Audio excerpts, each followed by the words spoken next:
मला अजित दादा म्हणत असले तरी मी दादागिरी करत नाही. दादागिरी करत असतो तरी इथपर्यंत पोहोचलोच नसतो. मला सगळ्या जाती धर्माच्या लोकांना बरोबर घेऊन जायचंय.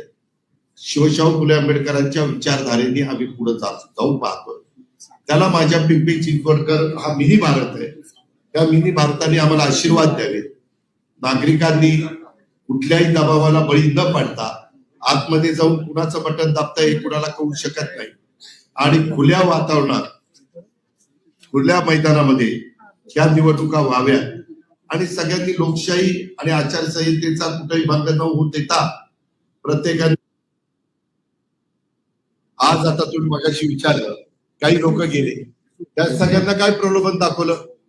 तुम्ही या महानगरपालिका आमची येणार आहे, आम्ही तुम्हाला टेंडर देऊ, आम्ही तुम्हाला हे देऊ, आम्ही तुमचा खर्च करू, आम्ही तुमचा अमुक करू. कारण आता ह्यांना 3-3, 4-4, 5-5 वेळा मीच निवडून आणलेलं. मी त्यांना विचारलं बाबा का असं करता, तर त्यांनी ह्या गोष्टी सांगितल्या. म्हणजे एक प्रकारे पण तरी पण आम्ही जवळपास 125 उमेदवार तर उभे करू शकलो.